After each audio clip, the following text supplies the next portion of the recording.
नमस्कार दोस्तों, स्वागत है आप सभी का आपका अपना परिवार माधव एनसीईआरटी क्लासेस में। दोस्तों, आपने वीडियो क्लिक किए हैं तो आप बिल्कुल तरह से बायोलॉजी क्लास 11th का जो है ऑब्जेक्टिव टॉप 50 ऑब्जेक्टिव देखने वाले हैं। तो आशा है कि आप वीडियो को एंड तक देखिएगा और पूरा ध्यान से देखिएगा।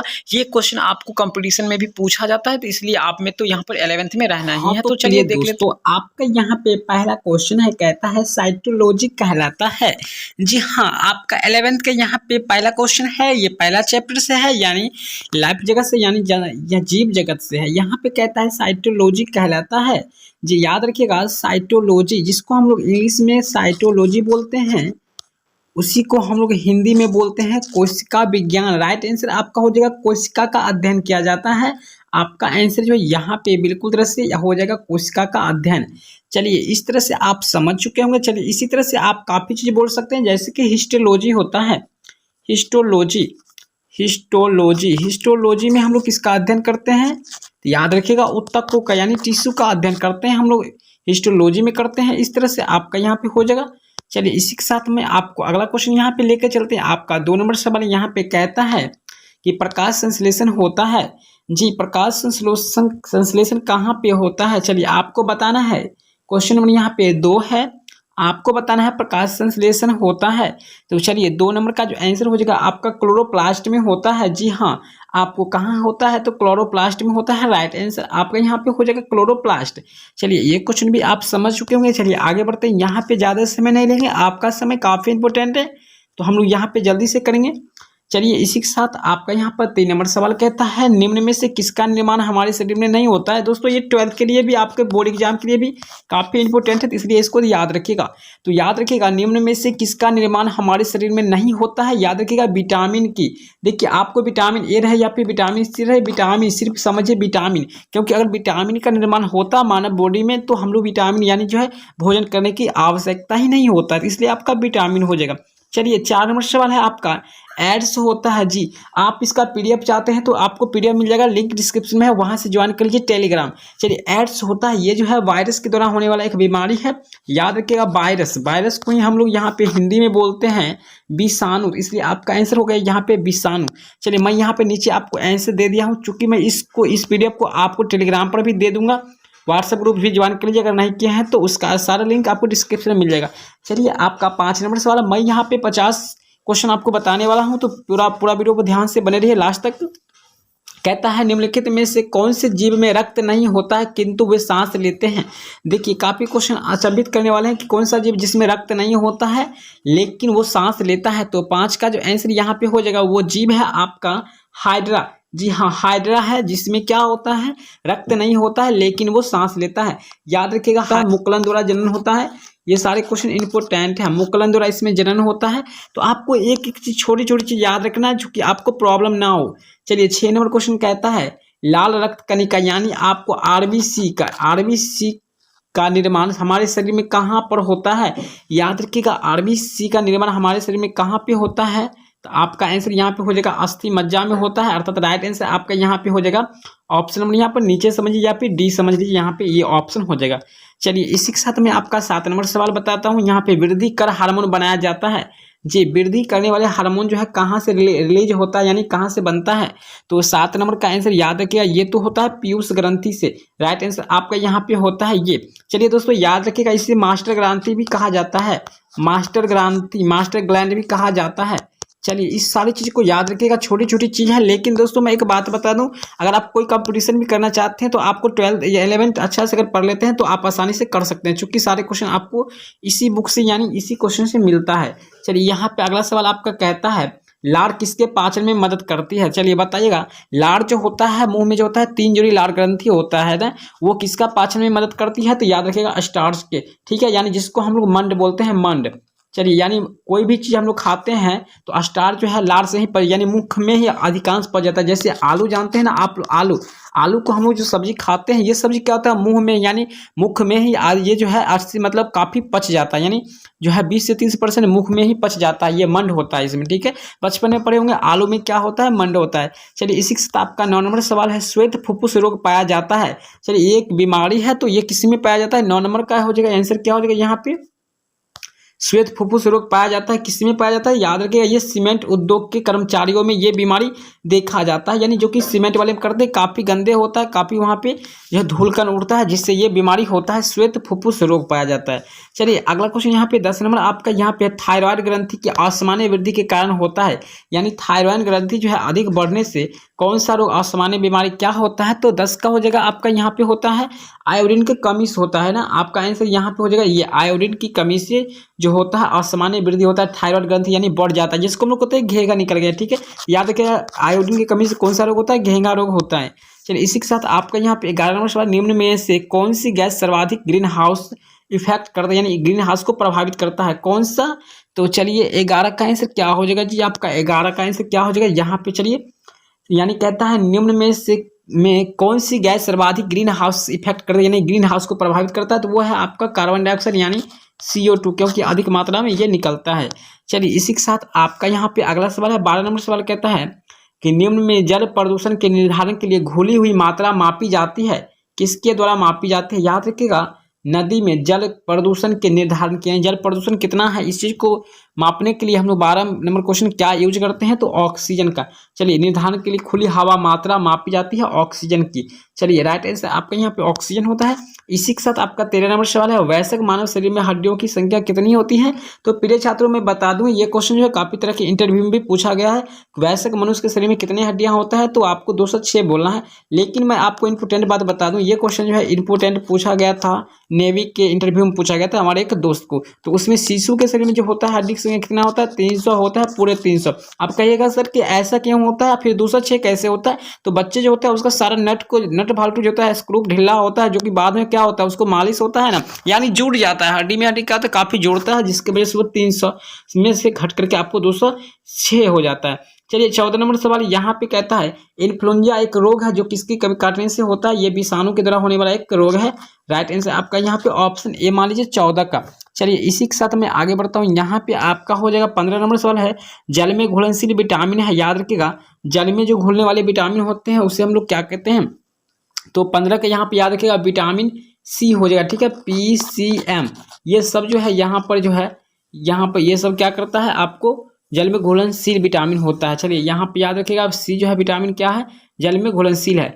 इसी के साथ यहाँ पे आपका अगला सवाल है, यहाँ पर निम्न में से कौन वायुमंडल की ओजोन परत की मोटाई मापने की इकाई है, नापने की इकाई है, यानी वायुमंडल की ओजोन परत की जो है मापता है उसको हम लोग क्या कहते हैं, तो चलिए 16 का जो आंसर यहाँ पे आपका हो जाएगा उसे हम लोग डॉप्सन कहते हैं। डॉप्सन एक मशीन होता है जिसके माध्यम से हम लोग वायुमंडल में ओजोन परत की मोटाई को माप लेते हैं। ठीक है, कि ओजोन परत कितना है, ओजोन परत का जो सूत्र होता है दोस्तों क्या होता है, तो आपको पता होना चाहिए। ओजोन का जो फॉर्मूला होता है आपका O3 होता है, ऑक्सीजन के उसमें 3 अणु होता है। चलिए काफी इंपोर्टेंट, इस सभी चीज को याद रखिएगा। 17 है, निम्न में से कौन टमाटर के लाल रंग के लिए उत्तरदायी है, याद रखिएगा लाइकोपिन। टमाटर के है ये फिर मतलब लाल रंग होने का कारण है लाइकोपिन। चलिए इस तरह से आपका आंसर हो गया। चलिए 17 नंबर समझ गए। 18 नंबर का बताएगा इंसुलिन में, यहाँ पर देखिए आपका क्वेश्चन का आंसर भी आप देख चुके हैं। इंसुलिन में निम्न में से कौन सी धातु उपस्थित होता है, याद रखिएगा इंसुलिन में जो है कौन सा धातु उपस्थित होता है, तो याद रखिएगा जस्ता होता है, जस्ता। राइट आंसर आपका होता है जस्ता, जिसको हम लोग जिंक भी बोलते हैं, है ना, जिसको हम लोग क्या बोलते हैं, जिंक बोलते हैं, अर्थात जायरन। चलिए इसी के साथ आपका 19 नंबर सवाल है, निम्न में से कौन सा विश्व का सबसे बड़ा पुष्प है, यानी विश्व का सबसे बड़ा फूल कौन सा है, चलिए बताइएगा। 19 नंबर क्वेश्चन है, तो रैफलेशिया जो है ये विश्व का सबसे बड़ा फूल है। राइट आंसर आपका ऑप्शन नंबर ए होता है। चलिए 20 नंबर सवाल है आपका है, अरक्तता रोग किसकी कमी के कारण होते हैं, यानी जो है एनीमिया नामक रोग, अरक्तता का हिंदी होता है एनीमिया। एनीमिया रोग जो है किसकी कमी से होता है, याद रखिएगा ये ब्लड की कमी से होता है, यानी शरीर में खूनों की कमी से जो होता है ये होता है, अर्थात हीमोग्लोबिन। क्योंकि आरबीसी यानी खून में जो क्या होता है, आरबीसी में आपको हीमोग्लोबिन होता है, HB होता है, जिसको हम लोग हीमोग्लोबिन बोलते हैं शॉर्ट में, तो इसलिए हम लोग इसकी कमी से क्या होता है, अरक्तता रोग होता है, यानी जो है एनीमिया नामक रोग होता है। इस रोग का लक्षण होता है रोगी को बार बार गुस्सा आना और भूख नहीं लगना और काफी जो है आवेश में हमेशा रहना, है ना। चलिए 21 का आंसर कीजिएगा, पेपावर पौधे किस भाग से अफीम प्राप्त किया जाता है, चलिए काफी इंपोर्टेंट है 21 नंबर, तो कच्चे फल से, ठीक है ना, हम लोग पैपावर पौधे किस भाग से, तो कच्चे फल से जो हम लोग अफीम प्राप्त करते हैं। राइट आंसर आपका बी ऑप्शन होता है।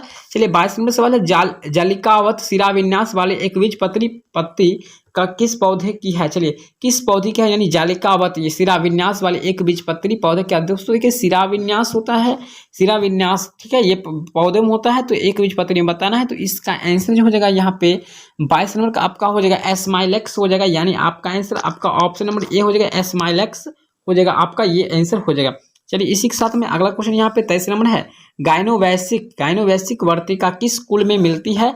तो चलिए ये जो है लेविलेटी में मिलता है। राइट आंसर आपका यहाँ पे ऑप्शन ए हो जाता है, गाइनोवैसिक वर्तिका किस कुल में मिलती है, तो लेविलेटी में मिलता है। चलिए आई होप कि आप समझ रहे होंगे। अगर थोड़ा सा भी प्रॉब्लम है ट्रबल है तो आप हमें कमेंट करके बता सकते हैं, मैं बिल्कुल तरह से उसे दूर करने का प्रयास करूंगा, कोई भी किसी तरह की प्रॉब्लम है तो। चलिए 23 नंबर का यहाँ पे आपका हो चुका है। इसी के साथ में आपका 24 नंबर सवाल लेकर चलेंगे। 24 नंबर सवाल कहता है गलूमस किसका रूपांतरण है। चलिए यहाँ पे बताया गलूमस किसका रूपांतरण, यानी कौन किसका बदला हुआ भाग है। तो चलिए 24 क्वेश्चन यहाँ पे कहता है, तो चलिए इसका आंसर जो आपका हो जाएगा ये सहपत्र का रूपांतरण भाग है। राइट आंसर आपका यहाँ पर जो होता है आपका यहाँ पे सहपत्र हो जाएगा। चलिए इसी के साथ में आपका 25 नंबर सवाल है, प्रशांत केंद्र कहाँ स्थित होता है। चलिए ये काफी इंपोर्टेंट सवाल है, प्रशांत केंद्र कहाँ स्थित होता है। तो चलिए इसका आंसर जो आपका क्या होगा 25 का, तो 25 का जो आंसर हो जाएगा ये ड्रैगन, यहाँ पे 25 का प्रशांत केंद्र कहाँ स्थित होता है। तो चलिए 25 का आंसर हो जाएगा मूल शीर्ष पे होता है ये, ठीक है, यानी मूल शीर्ष पे होता है। राइट आंसर आपका यहाँ पे ऑप्शन ए हो जाता है, जी हाँ। चलिए इसी के साथ आपका यहाँ पे 26 नंबर सवाल है, कवक सदैव है। देखिए कवक क्या है, सदैव क्या होता है, विविध पोषी या स्वपोषी या मृत पोषी। याद रखिएगा ये कवक जो होता है हमेशा क्या होता है, विविध पोषी होता है। राइट आंसर आपका ऑप्शन नंबर यहाँ पे ए होता है। चलिए आई होप कि आप समझ रहे होंगे सारी चीज, कोई प्रॉब्लम नहीं होगा। प्रॉब्लम है तो आप कमेंट करके बता सकते हैं। निम्न में से कौन अंडा देने वाले स्तनी है, यानी जो ऐसा जीव का नाम होता है जो अंडा देने वाले स्तनी है, जो स्तन पे रहते भी हैं, यानी जो स्तनपान करते हैं, बच्चे को दूध भी पिला सकते हैं लेकिन अंडा देते हैं, ऐसे समझिए। तो कौन सा है इसमें, तो आपको 27 नंबर का आंसर करना है। 27 का हो जाएगा आपका प्लेटिपस हो जाएगा। राइट आंसर आपका यहाँ पे ये हो जाएगा, ठीक है ना। चलिए इसी के साथ आपका 28 नंबर सवाल है, कीट जो अपने अंडे जल में देता है वो कहलाता है, क्या कहलाता है। तो क्वेश्चन नंबर 28 से 28 का हो जाएगा आपका ड्रैगन मक्खी होता है, जो क्या करते हैं अपने बच्चे का जन्म जो है पानी में देता है, यानी जल में देता है।